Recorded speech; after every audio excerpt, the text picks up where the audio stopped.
Thalhe Festival presents Interview Series, a space for real stories shared by people of all ages and backgrounds, because dance belongs to everyone. To start, tell us your name and how dance become or come back to your life.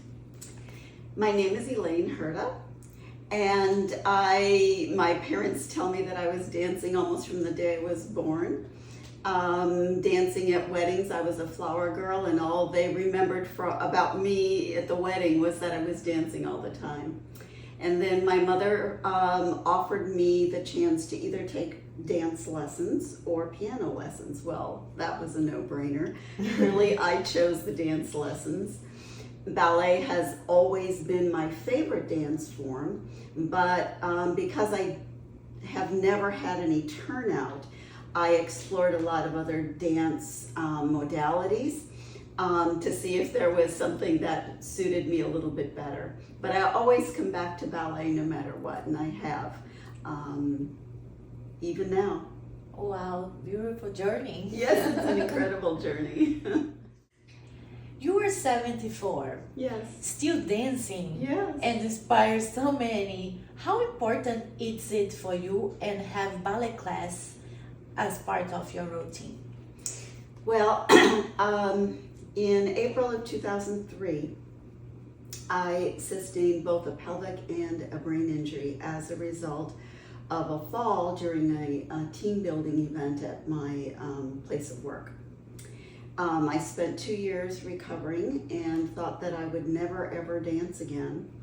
And then little by little, I have started to dance again. I started with ballroom, unknown to my doctor. I didn't tell them. And I started ballroom because I knew I would have a partner. I knew I wouldn't be doing piqué turns or pirouettes on one leg. And so I started with that. As I progressed and I went back to see the doctor noticed improvements. And so finally I confessed what I was doing. And he said, "Oh." And then he asked me again, "What are you doing?" And I told him, and he said, "Oh, well, keep doing it." So then for several years I kept saying, "Well, can I do ballet? Can I do ballet?" No. That happened for about 2 years. Finally, he said I could go back and take a ballet class, which I did. So what has happened as a result of ballet is that many of both the physical deficits and the cognitive deficits I've had from my injury have actually resolved or at least improved. So I had a lot of ataxia. My feet wouldn't go where I wanted them to go. I fell down the stairs. The ataxia has completely, really gone away as a result of dance. The surprise for me, because I knew it would help me physically, but the surprise for me was how cognitively I had improvements from ballet, because in a ballet class or in a dance class, you're learning a new combination all the time. You don't know what it's going to be, what the teacher is going to make you do. And so you go in, you do it, but you have to process it very quickly. You don't have a lot of time. And remember. And for me, my deficit was processing, the speed with which I process information, which you can't remember it if you don't process it. So I have been extremely surprised at the impact that going back to dance has had on the improvement in my cognitive deficits. So for me, it is like extended physical therapy. It's also cognitive therapy. And then I kind of told people that it was sort of a 2-for or a 3-for, because in addition to the physical therapy and the cognitive therapy that I get, it's also joyful because it's an artistic expression, it's happy, it's wonderful, and I get to meet people like my friend Thais, and almost all of my lifetime friends have been people I met in dance, because dance brings together so many people from so many different places and backgrounds, and people you would never meet in a million years if it wasn't for dance. So that's what keeps me dancing. It's a social outlet, an artistic outlet, and since my injury, it's also physical and cognitive therapy for my injury. Oh my gosh. Yeah, it's great. amazing story. Mhm. Wow. And how's the power of want? Like you really want, you Yes. really love what you do and change all your body. Yeah. That's amazing. It has been marvelous, and I think after you go through something like that, it can be, I had a little period of depression because of what I thought I had lost.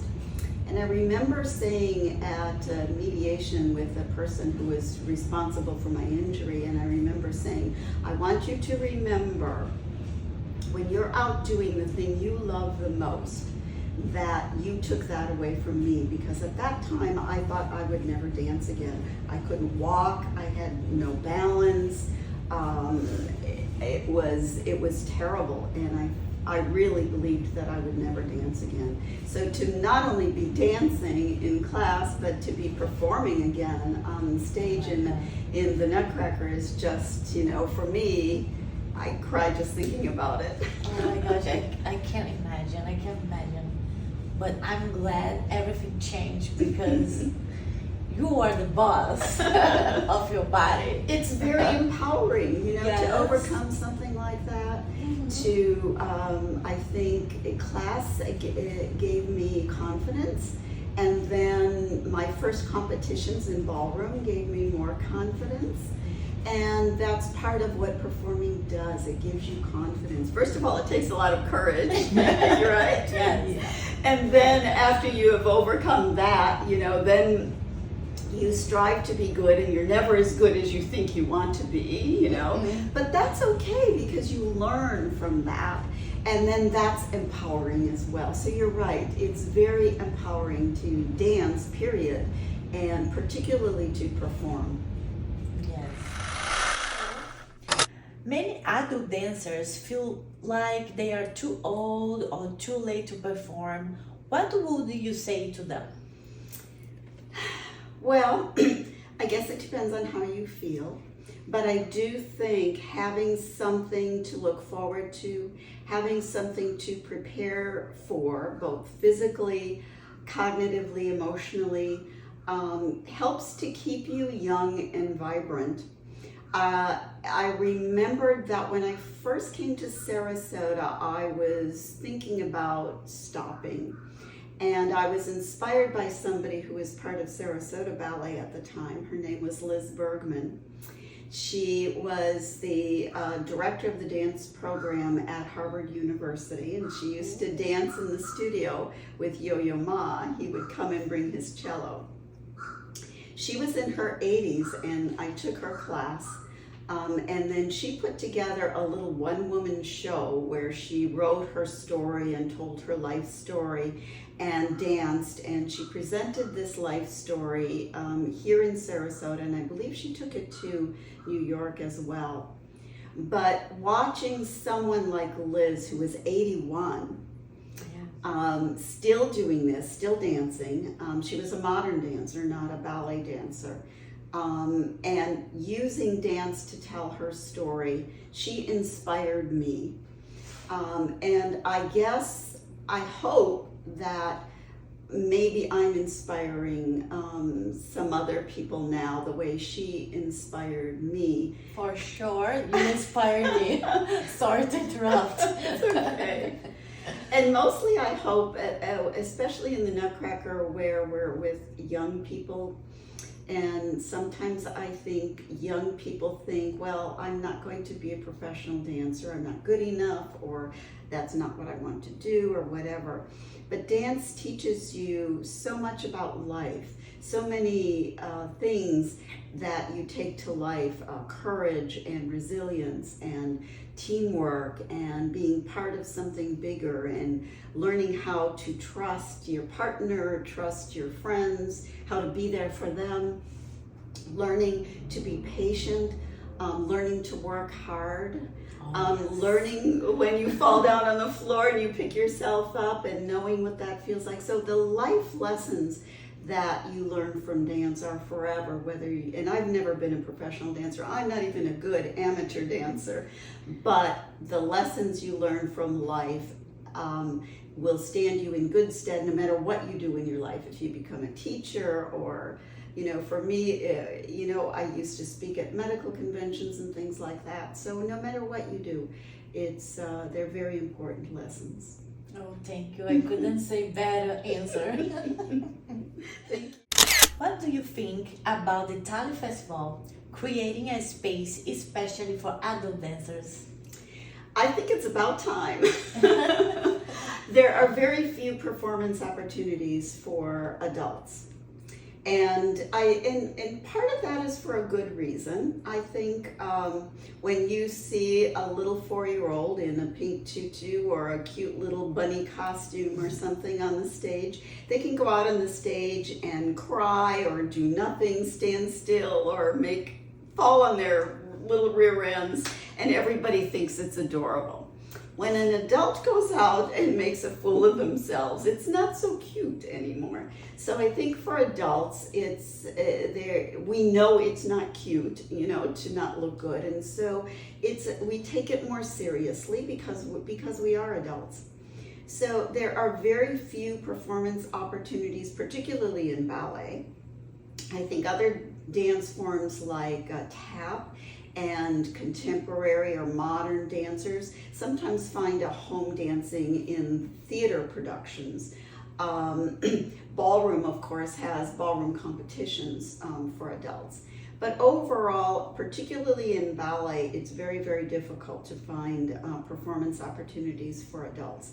So I'm thrilled that the festival is going to be providing that opportunity to dancers, to all dancers, from, again, multiple dance forms, not just ballet, not just contemporary, but really you've opened up the doors to so many different forms of dance. That will make it rich. I also like the fact that you are creating opportunities for dancers to get together, adult dancers, to get together, to take master classes, to learn about makeup and hair, to network with each other. I think it will be a wonderful opportunity for adult dancers of all ages to really network and enjoy being adult dancers, and I hope they get as much out of it as I've always gotten out of it. It's a wonderful idea and a wonderful venue. Oh, thank you. I can imagine doing classes the whole year and don't feel the stage. Yeah. The best part, right? You're right. Oh That's God. where you bring, I think in our adult ballet classes, we have a lot of people who would never even consider performing. And it's good to go into the studio and learn the steps and learn the styling and all of that. But I think sometimes we forget that dance is, after all, a performing art. Yes. Everything we do, everything we learn to do in class in the studio is meant to be presented to an audience. And so when you perform at something like the festival, you have an opportunity to really see why you're doing it the way you're doing it. You begin to understand it from the perspective of the audience in a completely different way as a performer. That's why we do what we do in ballet class or in dance class. It's for that. It's to perform. Wow. Thank you for this beautiful interview. I love to have you with us, and I can't wait to see you on the stage. Well, thank you, and I hope the festival will be a great success and will inspire all of the adult dancers.